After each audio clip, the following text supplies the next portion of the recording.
Hello, everyone. We are here from Zegrahm Expeditions with Jon Nicholson, our Director of Planning, to talk about Ethiopia and the two Ethiopia itineraries that we have going in 2019, Ethiopia with the Timket Festival and Ultimate Ethiopia. Thanks, Jon, for joining us today. Thank you, Jennifer. Look forward to chatting about Ethiopia. Let's get started. So, Jon, tell us a little bit about these two itineraries. So we have two different itineraries, as Jennifer mentioned.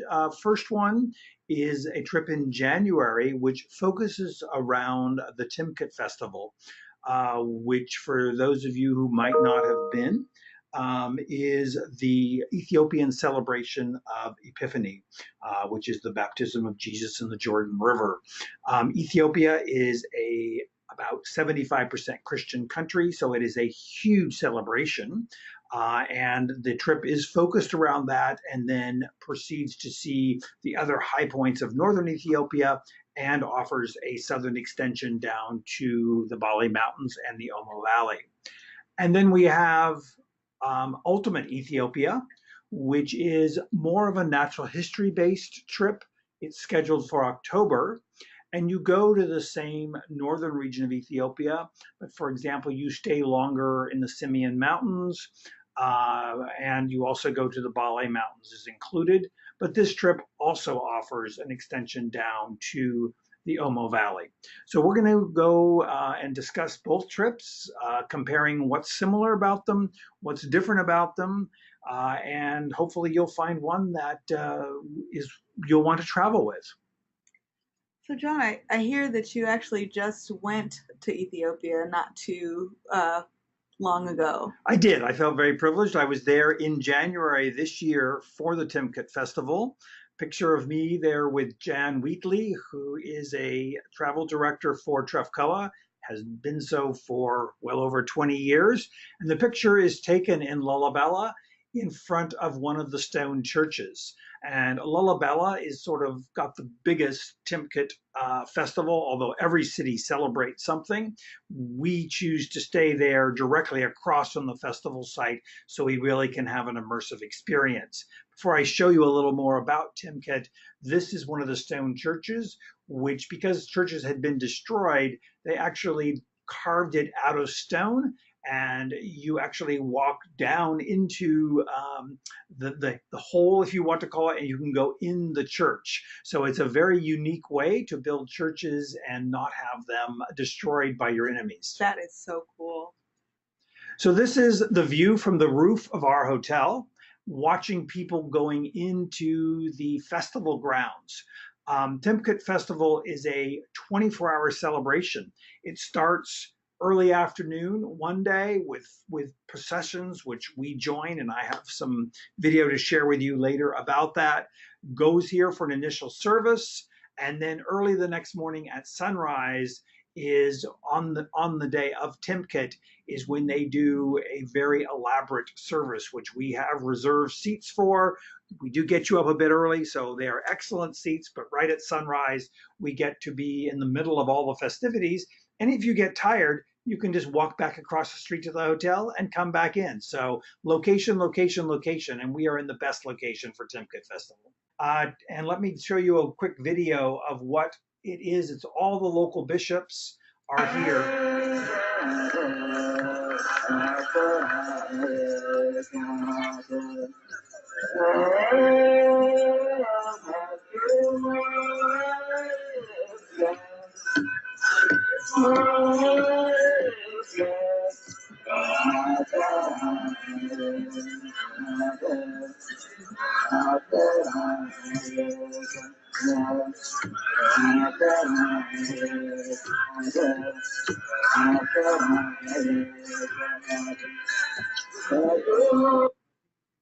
So that gives you just a taste of some of the chanting during the service, which they hold in the morning. The water is used for baptism later on as the service finishes. And it is very impressive seeing about 1,000 priests and bishops chanting and dancing in celebration of Epiphany. As I mentioned earlier, to get into the stone churches, this is where you walk down. It is a not overly steep path down from the edge down into the church, which is a very unique way to protect your churches. As I had mentioned the previous afternoon, people are walking out from the center of town to the festival site. And I think this video really shows and gives the feeling of Christianity meets Africa, or Africa meets Christianity.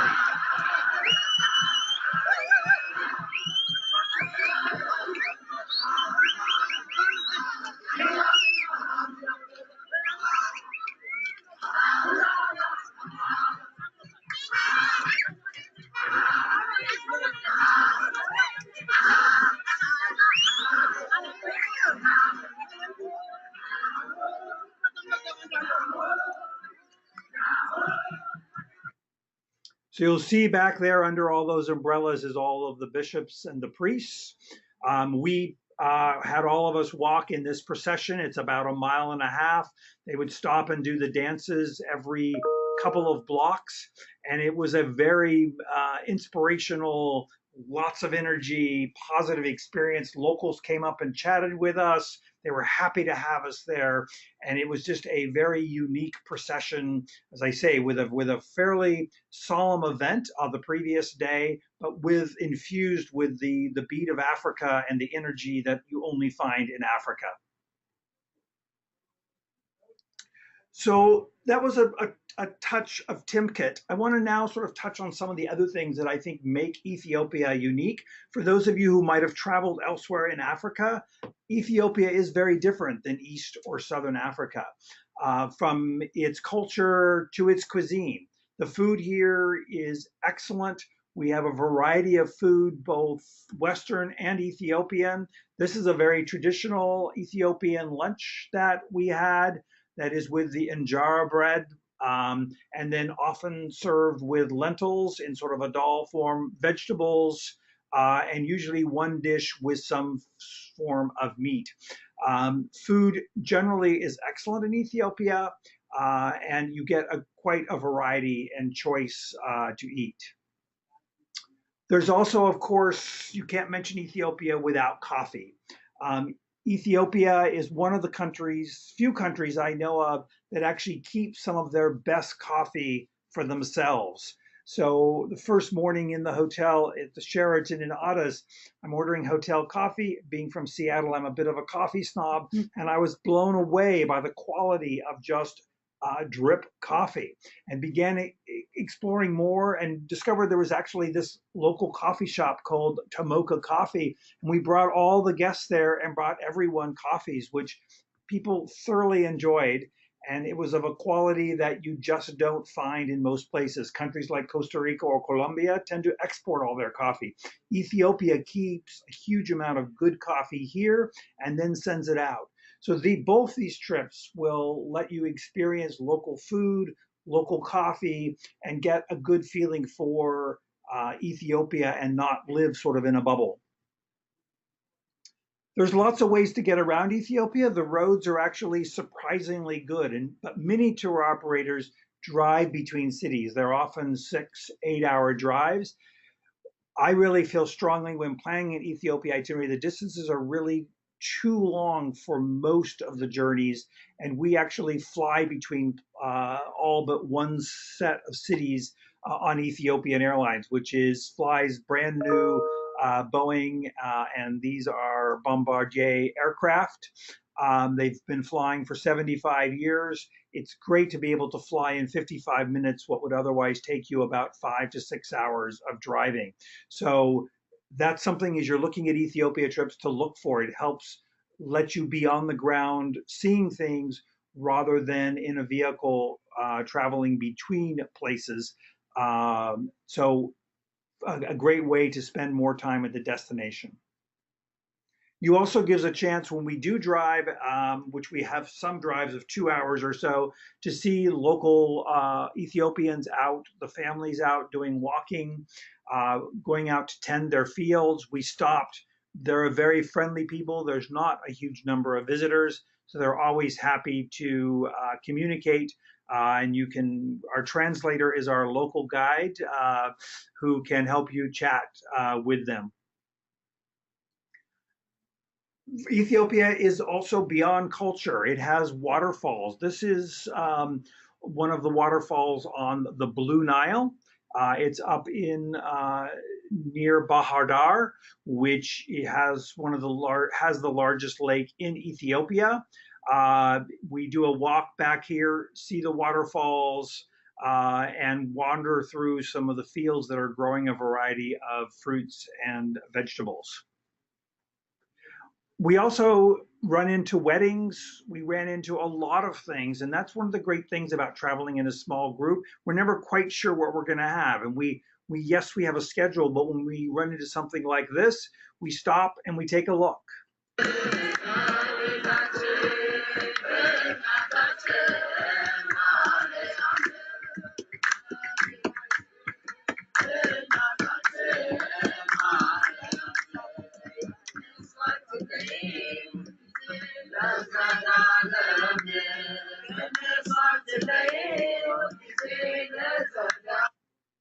So that's at a wedding at a church that we were going to see in Addis Ababa. And we spent quite a bit of extra time there wandering around, intermingling with the wedding party, and it was great fun. And that's one of the nice things about Ethiopia is there are often spur of the moment things happening, and we spend the time then to stop and see them. There's also a lot of baskets and other handmade things you can buy. I bought a basket for one of these larger baskets for about 20 US. Some of the smaller baskets are $5, $10. It's beautiful workmanship, and it supports a group of local women. This is in the town of Aksum. It's under what they call the basket tree. And they are there off and on. And they were there the day we were there. And so we stopped and visited. And one thing about Ethiopia is there is lots of color. It's a great place for photography because the locals wear a lot of color, but also what they make. The churches are covered in the green and yellow Ethiopian colors, so it's very photogenic. So for those of you who are photographers, it offers you a lot of opportunity for some great photos. There's also some very almost European, traditionally looking castles. This is in the town of Gondor, and is the Fossil Gibi Fortress, which was built in the 17th century. It has an influence of Portuguese and Indian architecture. You find quite a bit of Portuguese as well as Italian influence. In fact, after traditional Ethiopian food, Italian food is by far and away the most widely available, as they were there for a number of years up until World War II. So we visit these places with a local guide who will take us on a tour. It's a very well preserved fortress that was built in the 17th century. And then we visit to the Simeon Mountains. And this is one place where the two programs do differ. On the cultural program, we come up here and visit for the day. On the Zegrahm program, we actually come up and stay for 2 nights. Simeon Mountains National Park is actually the highest national park in Africa. It's about 11,000 feet. And speaking of altitude, Ethiopia is high. You generally start at around 6,000 feet in Addis Ababa, and most of the places we go are between 6,000 and 8,000 feet, with the Simeon Mountains being the exception of going up to 11,000 feet, and Omo Valley, you actually go down to 3,000 feet. If you take your time and you maybe come a day early, the altitude generally doesn't bother most people, but do be aware that Ethiopia is higher elevation. So Simeon Mountains has a lodge. It's a World Heritage Site. It's noted for its scenery, its birds, and its baboons. And on the day trip up, which I was on, this is what we saw literally 50 feet from the road.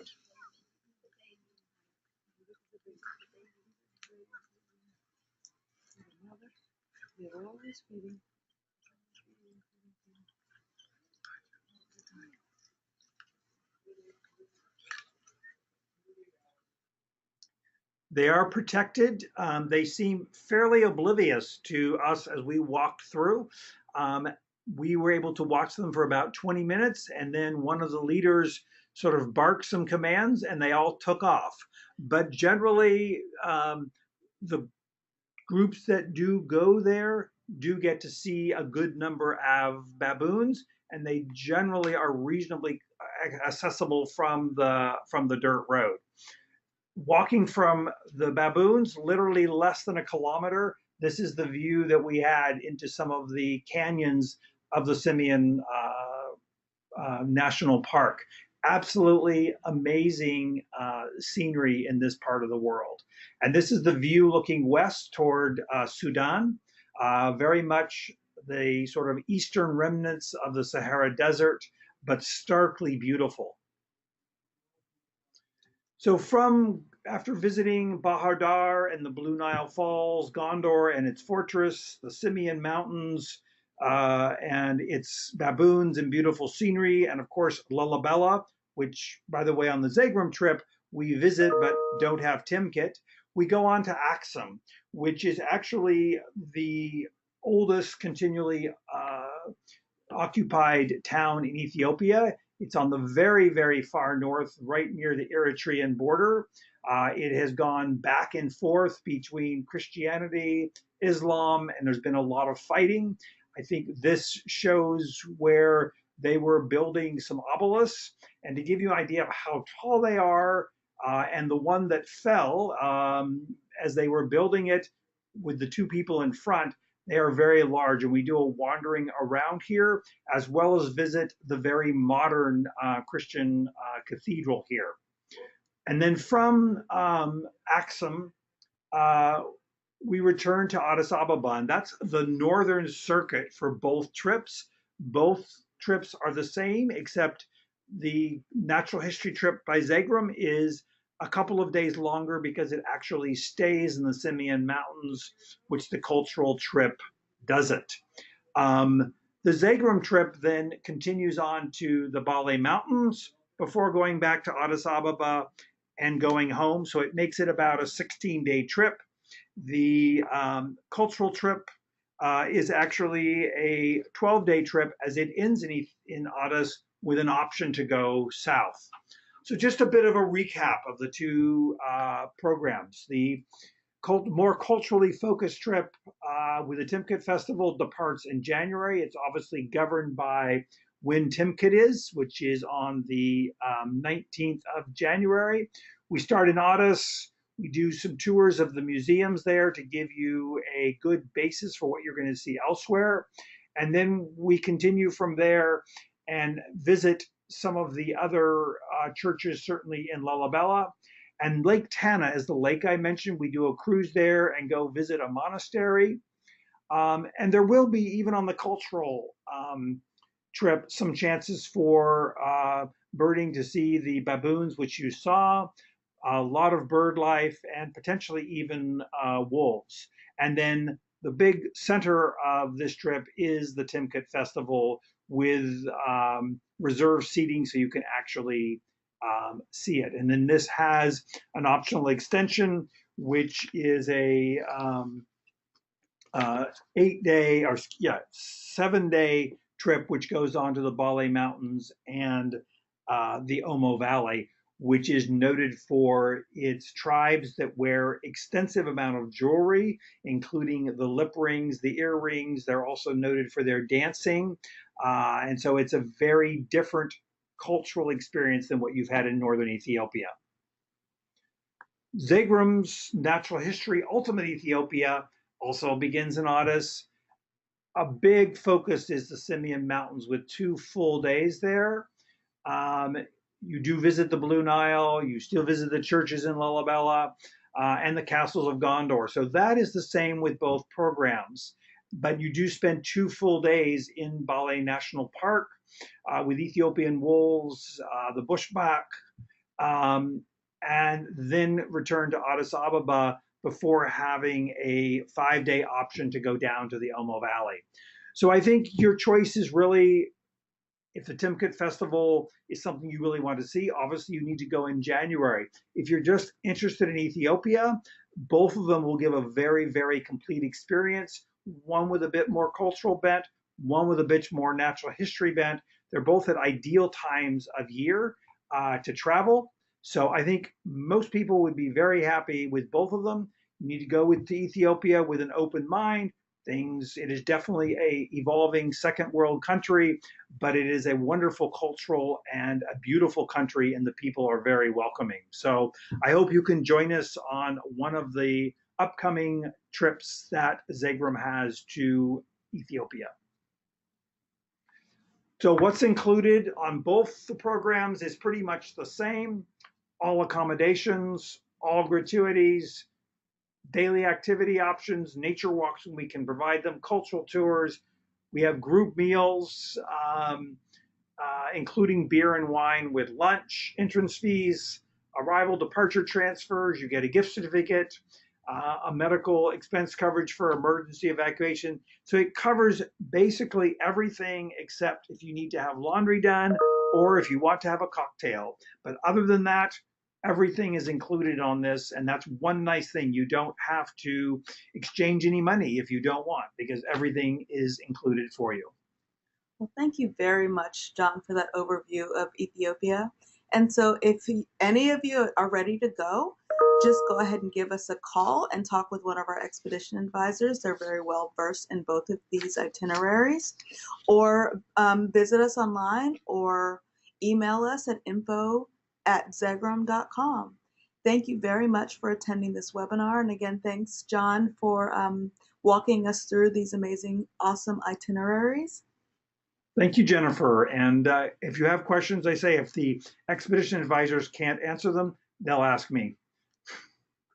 And thank you all for your time and have a great day.